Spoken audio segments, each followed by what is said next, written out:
Oh, hey guys. One of the most important things that you can do for your video is to have good B-roll. So let's take a look at some ways to get the best dang B-roll you can get.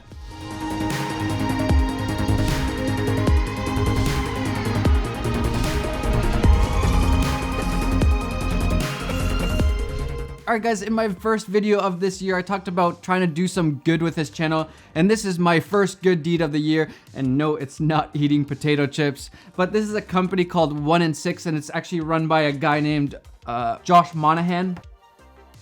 And he realized that 1 in 6 Americans, even Americans, don't know where their next meal is coming from. So what he does is that every small bag that's sold of these chips, he donates 5 cents, and every bigger bag, he donates 10 cents to the food bank. I think he said that every $1 in a food bank can make 5 meals. So I really like it when companies do this. This isn't a non-profit company. They're still in the business of making money, but at the same time, they're giving away.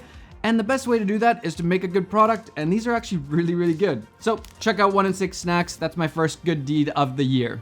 Alright, so what is B-roll? In film and television production, B-roll, B-reel, or B-reel is supplemental or alternative footage intercut with the main shot. The term A-roll referring to the main footage has fallen out of usage. So for example, if I'm talking about snowboarding behind an ATV and how fun it is, this right here is the A-roll. We don't really call it the A-roll, but it would be the A-roll. And then these are the B-roll clips showing how I'm suiting up, getting ready to snowboard behind an ATV. These are the B-roll clips. And now we're back to the A-roll. So that's what the B-roll clips are. So what's the point of B-roll? Well, it's to put visuals to the things that you're talking about. In an ideal world, your B-roll fits really well with the things that are being talked about or the overall theme of the video. It's so much better to show and tell instead of just telling the things that you're trying to get across. Usually for me, I like to make my B-roll really nice and cinematic. That's kind of my style.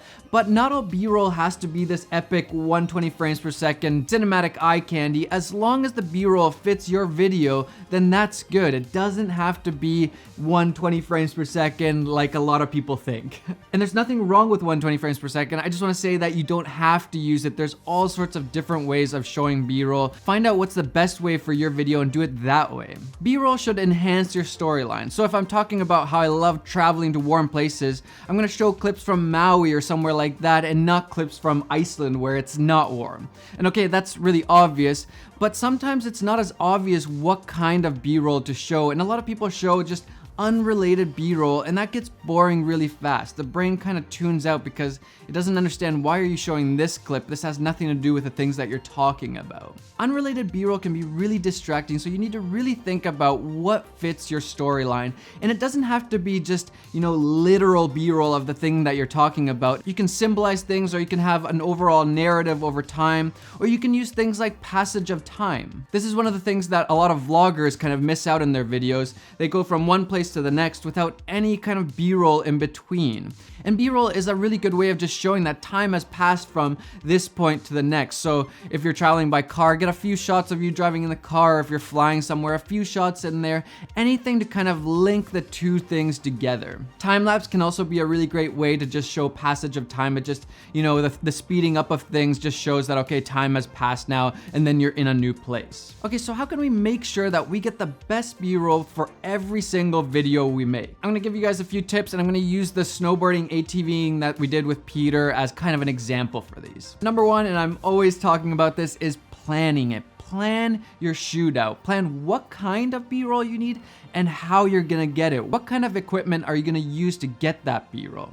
So think about your storyline, what's going on. If you're doing an interview of a surfer, you're gonna have some surfing footage in there. Maybe he's waxing his board, anything like that. Maybe you're talking about your hometown, so show some clips of your hometown. Or in this case, we were ATVing behind a snowboard, so there was just a ton of different B-roll we could get, setting up for it and actually riding around, all that stuff. But you also need to plan how you're gonna capture that. So what kind of gear are you gonna use? For example, with the snowboarding, we used some GoPros, and then we had some Gorilla Pods just stationary so we could just drive by it because we didn't have anybody else filming us. So we really had to think about how are we gonna get enough footage even though nobody else is filming us. If we would have gone there, for example, without GoPros, without thinking about it, we would have missed a nice bit of B-roll getting those GoPro action shots. So plan out what kind of shots you need and how you're gonna get those shots. And number 2 is coverage. I've talked about this before. Don't just film random shots, film them kind of in sequence. Film a wide shot, film some medium shots, film some close-ups, film all sorts of different angles so that you have enough when you go to edit. You can never have too much B-roll. So again, with our snowboarding, we could have just filmed the actual snowboarding, but no, we filmed Peter suiting up, me suiting up, putting on our helmets, getting the tow rope ready, putting on the snowboard, turning on the ATV, all that stuff we filmed, because the more B-roll we have, the nicer edit we can make and the better story we can tell. Instead of just going from me talking and vlogging to all of a sudden being behind a snowboard, we have this nice build up to the action. You're gonna have a way better time in your edit because you're not gonna be struggling to find the right shots, or you're gonna be struggling because you don't have enough shots, and you're also gonna be telling a better story. Number 3, be creative. Just like Peter was talking about in his video last week, figure out some really cool different kinds of shots. Once you've gotten your basic kind of coverage shots, think about what kind of interesting creative angles you can get. We were trying to rack our brains where we could stick the GoPro and it wasn't really working out, but go through that process of thinking about what kind of creative angles you can get, because those are sometimes the coolest shots in the whole video. And because they're not your typical shots, people are kind of wowed by those shots. Just like the intro in this video where I open up the chip bag, I actually thought about that and went through the trouble of putting it all together. I'll show you the little rig here. This is the rig that I used to get that intro shot. I put some plastic wrap in here so it wouldn't get my lens all dirty, and then I opened it up and I could still film at the same time. So I went through the trouble of, just for that one shot, rigging up this whole thing, and I think it pays off. I think it looks cool. It's an interesting way to open up the video. So in your B-roll, think about how you can be creative. Number 4, I would say take your time with B-roll. A lot of people just kind of rush with B-roll and oh, that's good enough. Do not say that's good enough.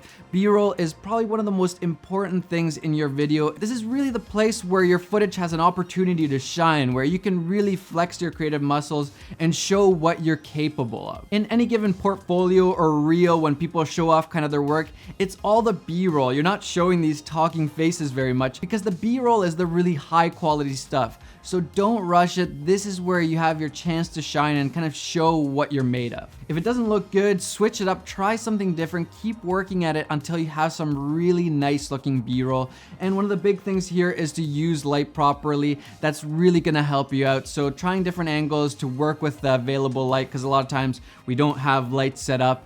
Use that light and you're gonna get really nice B-roll. With B-roll, do not say good enough. Keep working at it, make it the best it can be. And number 5, always leave time for B-roll. B-roll can sometimes be like the last thing on the to-do list, like, all right, let's just get some B-roll. We only have 5 more minutes, let's just do this really quickly. And that can be one of the worst things for your videos because the B-roll is so important. And I'm guilty of this, especially with YouTube. There's so many times where I'm just wishing in the edit that I had some more B-roll to make it a little bit more interesting or to show what's going on. But because I didn't leave enough time, I don't have enough B-roll. So make sure you're prioritizing B-roll, especially if you have a crew that you're working with. Make sure there's enough time to shoot B-roll in between the interviews or whatever else you're doing. So there's some kind of practical tips on how to get really good B-roll. There's all sorts of creative stuff that we can do. Think about composition and lighting and lens choices and all those things. But these are the practical things that you can kind of ensure that you're getting the best possible B-roll for every single video that you're working on. You want to be consistent, and these things are going to keep you consistent. Alright guys, that's it for this video. If you have any cool ideas, tips, techniques, comment them down below. I just love it when we can kind of all learn together and bounce ideas off each other. So make sure to comment down below, hit the like button, subscribe to the channel, be a part of this community. Guys, enjoy the filmmaking process and go get some of those travel feels.